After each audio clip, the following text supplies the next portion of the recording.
നമസ്കാരം. ഒരു മനുഷ്യന് വേണ്ട ഏറ്റവും അടിസ്ഥാനപരമായ ഗുണം എന്ന് പറയുന്ന വാക്കും ചെയ്യുന്ന പ്രവൃത്തിയും തമ്മിലുള്ള ബന്ധമാണ്. അവന് എന്തു മോശം പറഞ്ഞാലും ജനം സഹിക്കും, അവൻ പറയുന്നതാണ് ചെയ്യുന്നതെങ്കിൽ. അതുകൊണ്ടാണ് സുവിശേഷ പ്രസംഗകർ എന്ന നിലയിൽ, മോട്ടിവേഷണൽ സ്പീക്കർ എന്ന നിലയിൽ, സോഷ്യൽ മീഡിയയിൽ സൂപ്പർ സ്റ്റാറുകളായി നിറഞ്ഞു നിന്ന, ജനങ്ങൾ എല്ലാവരും തന്നെ ഫോളോ ചെയ്തുകൊണ്ടിരുന്ന, ലക്ഷക്കണക്കിന് ഫോളോവേഴ്സുള്ള വലിയ ചാരിറ്റി പ്രവർത്തകരൊക്കെയായ ഫിലോക്കാലിയ ഫൗണ്ടേഷന്റെ നടത്തിപ്പുകാരായ മാരിയോ ജോസഫും ഭാര്യ ജിജിയും ഏറെ ശ്രദ്ധ നേടിയിരുന്നത്. എന്നാൽ ഇവർ തമ്മിലുള്ള വഴക്കും ബഹളവും പോലീസ് കേസുമൊക്കെ വാർത്തയായതോടെ അവരുടെ വിശ്വാസ്യതയ്ക്ക് കോട്ടം തട്ടി. കൂടുതൽ ക്ഷീണമുണ്ടായത് ജിജിക്കായിരുന്നു. കാരണം കൂടുതൽ സദാചാരം പ്രസംഗിച്ചിരുന്നത് ജിജിയായിരുന്നു. രണ്ടുപേരും വേർപിരിഞ്ഞ് താമസിക്കുന്നു. ചാലക്കുടി പോലീസ് സ്റ്റേഷൻ പരിധിയിൽ പോലും പ്രവേശിക്കരുത് എന്നാണ് മാരിയോ ജോസഫിനോട് കോടതി പറഞ്ഞിരിക്കുന്നത്. അതിനിടെ ജിജി മാരിയോ തന്റെ ഫിലോക്കാലിയ ഫൗണ്ടേഷന് സാമ്പത്തിക സഹായം ചോദിച്ചുകൊണ്ട് രംഗത്ത് വരുന്നു. ജനങ്ങൾ തിരസ്കരിച്ചു. നിങ്ങൾ ആദ്യം നിങ്ങളുടെ പ്രശ്നങ്ങൾ പരിഹരിക്കൂ, നിങ്ങൾ തട്ടിപ്പ് നടത്തുന്നില്ല എന്ന് ജനങ്ങളെ ബോധ്യപ്പെടുത്തൂ, അതിനുശേഷം പോരെ ഫണ്ട് പിരിവ് എന്ന് ചോദിച്ച് ജനം അഭ്യർത്ഥന നിരസിച്ചു. മാത്രമല്ല, ഫിലോക്കാലിയ ഫൗണ്ടേഷന്റെ പണം എടുത്ത് ചെലവഴിക്കണമെങ്കിൽ രണ്ടുപേരും ഒപ്പിടണം.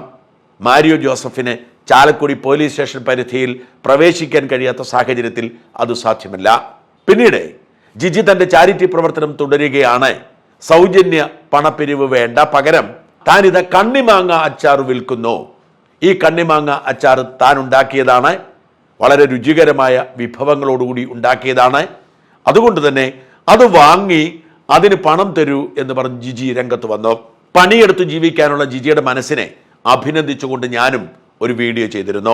250 ഗ്രാമിന് 150 രൂപയും 500 ഗ്രാമിന് 300 രൂപയും വെച്ച് കണ്ണിമാങ്ങ അച്ചാർ വിറ്റ് പണമുണ്ടാക്കി.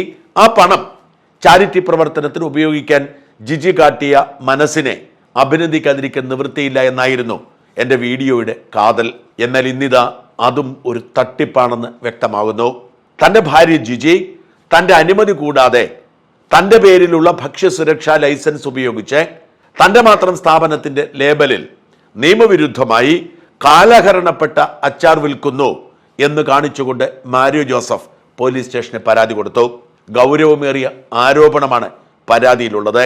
ഒന്നാമത്, ബ്രാൻഡ് ഉപയോഗിക്കാൻ ജിജിക്ക് അനുമതിയില്ല. ഫിലോക്കാലിയ ഫുഡ് പ്രോഡക്റ്റ് എന്ന് പറയുന്നത് അത് മാരിയോയുടേതാണ്. രണ്ടാമത്, അതിൻ്റെ ലൈസൻസ്, ഭക്ഷ്യസുരക്ഷാ ലൈസൻസ് മാരിയോയുടെ പേരിലാണ്. എന്തെങ്കിലും ഒരു പരാതി ഈ ഉൽപ്പന്നത്തിൻ്റെ പേരിൽ ഉണ്ടായാൽ നിയമപരമായ ഉത്തരവാദിത്വവും ജയിലിൽ പോവേണ്ടതും മാരിയോ ജോസഫാണ്. മാരിയോയെ ബോധപൂർവം ജയിലിൽ അടയ്ക്കാനുള്ള കെണിയാണ് ഈ വിൽപ്പന എന്നാണ് മാരിയോ പരാതിയിൽ പറഞ്ഞിരിക്കുന്നത്. മാത്രമല്ല, ഇത് പുതുതായി ഉണ്ടാക്കിയതല്ല, നേരത്തെ തന്നെ ഉണ്ടാക്കിയതാണ്. മാനുഫാക്ചറിംഗ് ഡേറ്റോ എക്സ്പയറി ഡേറ്റോ വെച്ചിട്ടില്ല. ബോധപൂർവം ആളുകളെ ആശയക്കുഴപ്പത്തിലാക്കി ഭക്ഷ്യ അപകടമുണ്ടാക്കാൻ വേണ്ടിയുള്ള കെണിയാണ്. അതുകൊണ്ട് അടിയന്തരമായി പോലീസ് കേസെടുക്കണം എന്നാവശ്യപ്പെട്ട് മാരിയോ ജോസഫ് പരാതി കൊടുത്ത് കാത്തിരിക്കുന്നു. നേരത്തെ ഉണ്ടാക്കി വെച്ച അച്ചാറുകളാണ് വിൽക്കുന്നതെങ്കിൽ അത് ഗുരുതരമായ ഭക്ഷ്യപ്രശ്നമുണ്ടാക്കും. ഇതിന്റെ ഉത്തരവാദി മാരിയോയായി മാറും. അതുകൊണ്ട് തന്നെ മാരിയോ ആകെ ആശയക്കുഴപ്പത്തിലും ആശങ്കയിലുമാണ്. ജിജി പുതിയ തട്ടിപ്പിനിറങ്ങുമ്പോൾ തന്നെ ലക്ഷ്യം വെച്ചാണ്, തന്നെ ജയിലിലാക്കാനാണ്. അതുകൊണ്ട് അടിയന്തരമായി പോലീസ് ഇടപെടണം എന്ന് മാരിയോ പറയുന്നത് ഇതിന്റെ അപകടം കൊണ്ടാണ്. അച്ചാർ വാങ്ങാനുള്ള പണം ആളുകളോട് കൊടുക്കാൻ പറഞ്ഞിരിക്കുന്നത് ജിജിയുടെ പേഴ്സണൽ അക്കൗണ്ടിലേക്കാണ്. ആ അച്ചാർ ആരെങ്കിലും വാങ്ങി എന്തെങ്കിലും അപകടം സംഭവിച്ചാൽ ഉത്തരവാദിത്വം മാരിയോയ്ക്കാവും, പ്രത്യേകിച്ച് കാലഹരണപ്പെട്ട അച്ചാർ വിൽക്കാൻ ഇറങ്ങിയാൽ. മാത്രമല്ല, ജിജിക്ക് മാരിയോയുടെ പേരിൽ ലൈസൻസ് ഉള്ള മാരിയോയുടെ കമ്പനിയിലെ സ്ഥാപനം വിൽക്കാനുള്ള അവകാശവുമില്ല. അതൊരു പരിധിവരെ മോഷണക്കുറ്റമായി മാറും. കാരണം മാരിയോയുടെ കമ്പനിയുടെ പേരിൽ മാരിയോയുടെ ലൈസൻസ് ഉപയോഗിച്ചുകൊണ്ട് ജിജി അത് ഉണ്ടാക്കുന്നതും വിൽക്കുന്നതുമൊക്കെ നിയമവിരുദ്ധമാണ്, മോഷണമാണ്. മാരിയോ ഇങ്ങനെയാണ് പരാതിയിൽ പറയുന്നത്. ഫിലോക്കാലിയ ഫുഡ് പ്രോഡക്റ്റ് എന്ന സ്ഥാപനത്തിൽ FSSI നമ്പറും ബ്രാൻഡ് നാമവും അനുമതിയില്ലാതെ ദുരുപയോഗം ചെയ്ത് അനധികൃതമായ ഭക്ഷ്യവസ്തുക്കൾ നിർമ്മിച്ച് വിപണനം ചെയ്തതിനെതിരെ അന്വേഷണം നടത്തി ഉൽപ്പന്നങ്ങൾ പിടിച്ചെടുത്ത് ഉൽപാദനവും വിൽപ്പനയും ഉടൻ നിർത്തി വയ്ക്കുകയും ചെയ്യുന്നതിന് അപേക്ഷ. ബഹുമാനപ്പെട്ട സാർ, ഞാൻ Mario Joseph Philokalia food product എന്ന ഭക്ഷ്യ നിർമ്മാണ സ്ഥാപനത്തിന്റെ നിയമപരമായ ഉടമയാണ്. എൻ്റെ സ്ഥാപനത്തിന് food safety and standards act 2006 പ്രകാരം അനുവദിച്ചിട്ടുള്ള സാധുവായ FSSAI ലൈസൻസ് രജിസ്ട്രേഷൻ നമ്പറുകൾ എൻ്റെ പേരിലാണ് നിലനിൽക്കുന്നത്. ഇതിനിടയിൽ എൻ്റെ അറിവോ എഴുത്തുപരമായ അനുമതിയോ ഇല്ലാതെ ചില വ്യക്തികൾ, സംഘടനകൾ എൻ്റെ സ്ഥാപനത്തിൻ്റെ FSSAI നമ്പരും ഫിലോക്കോലിയ ഫുഡ് പ്രോഡക്റ്റ് എന്ന ബ്രാൻഡ് നാമവും ലേബൽ ഡിസൈനും ദുരുപയോഗം ചെയ്ത് അച്ചാർ ഉൾപ്പെടെയുള്ള ഭക്ഷ്യവസ്തുക്കൾ നിർമ്മിക്കുകയും വിപണനം ചെയ്യുകയും ചെയ്യുന്നത് വ്യക്തമായ തെളിവുകൾ സഹിതം എനിക്ക് ലഭിച്ചിട്ടുണ്ട്. ഈ അനധികൃത പ്രവർത്തനങ്ങൾ എൻ്റെ ഭാര്യയായ ശ്രീമതി ജിജി മാരിയോ പിന്നെ വിലാസമാണ് എന്ന വിലാസത്തിൽ താമസിക്കുന്ന വ്യക്തി ഉൾപ്പെട്ടിരിക്കാമെന്ന് എനിക്ക് വ്യക്തമായ വിവരം ലഭിച്ചിട്ടുണ്ട്. എന്നാൽ എൻ്റെ സ്ഥാപനമായി ഫിലോക്കോലിയ ഫുഡ് പ്രോഡക്റ്റ് എന്നതിൻ്റെ പേരിലോ അതിനനുവദിച്ചുള്ള FSSAI നമ്പർ ഉപയോഗിച്ചോ ഭക്ഷ്യവസ്തുക്കൾ നിർമ്മിക്കാനോ വിപണനം ചെയ്യാൻ ഞാൻ ഒരിക്കലും വാക്കിലായാലും എഴുത്തുപരമായും അനുമതി നൽകിയിട്ടില്ല. അതിനാൽ എൻ്റെ അറിവും അനുമതിയും ഇല്ലാതെ നടന്ന ഈ പ്രവർത്തനങ്ങൾ പൂർണ്ണമായും അനധികൃതമാണ്. ഈ വിഷയത്തിൽ യഥാർത്ഥ സത്യാവസ്ഥ കണ്ടെത്തുന്നതിനായി സമഗ്രമായ പോലീസ് അന്വേഷണം അനിവാര്യമാണ്. പരാതിയുടെ ഗൗരവം ചുവടെ ചേർക്കുന്നു. 1. FSSAI നമ്പറിന് അനധികൃത ഉപയോഗം നടത്തി ഭക്ഷ്യവസ്തുക്കൾ നിർമ്മിക്കുകയും വിൽപ്പന നടത്തുകയും ചെയ്യുക. 2. ബ്രാൻഡ് നെയിം, ലേബൽ വിശ്വാസം എന്നിവ ദുരുപയോഗം ചെയ്ത് പൊതുജനങ്ങളെ തെറ്റിദ്ധരിപ്പിക്കുന്നു. 3. Food safety and standard act 2006 നിബന്ധനകൾ വ്യവസ്ഥകൾ ഗുരുതരമായി ലംഘിക്കുന്നു.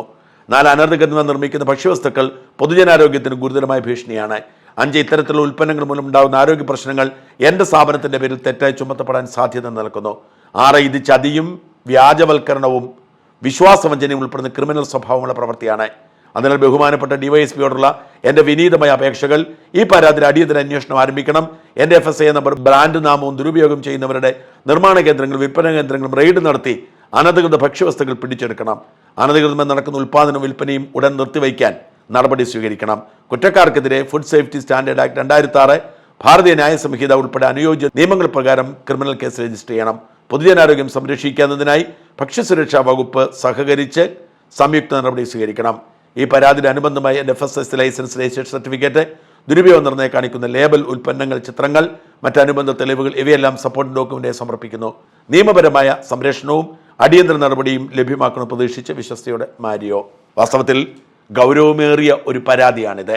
ഈ ഭക്ഷ്യവസ്തുക്കളൊക്കെ നേരത്തെ തന്നെ ഉണ്ടാക്കി വെച്ചിരിക്കുന്നതാണെങ്കിൽ, കാലഹരണപ്പെട്ടതാണെങ്കിൽ, അതിന് മാനുഫാക്ചറിങ് ഡേറ്റോ എക്സ്പയറി ഡേറ്റോ ഇല്ലെങ്കിൽ അത് വാങ്ങുന്നതും ഉപയോഗിക്കുന്നതും അപകടമാണ്. ഭർത്താവ് മാരിയോടുള്ള മത്സരത്തിന്റെ ഭാഗമായി ജിജി ഒരു ജനക്കൂട്ടത്തെ മരണത്തിലേക്ക് തള്ളിവിടാൻ കൂട്ടുനിൽക്കരുത്. അധ്വാനിച്ച് ജോലി ചെയ്ത് ജീവിക്കാൻ ജിജി ശ്രമിക്കുന്നതിൽ തെറ്റൊന്നുമില്ല. പക്ഷെ ചെയ്യുന്നത് നിയമപരമാവണം. നിയമവിരുദ്ധമായ പ്രവൃത്തിയിലൂടെ പണം സമ്പാദിക്കുന്നത്, അത് ചാരിറ്റി പ്രവർത്തനത്തിനാണെങ്കിലും അത് ഗുരുതരമായ പ്രത്യാഘാതങ്ങൾ ഉണ്ടാക്കും. മാരിയോയുടെ പരാതിയിൽ ഇത് നിയമവിരുദ്ധമായ പ്രവൃത്തിയാണ്. ഈ പ്രവൃത്തിയുടെ ഭാഗമാകുന്നവർ ദയവായി കരുതലെടുക്കുക, ശ്രദ്ധിക്കുക.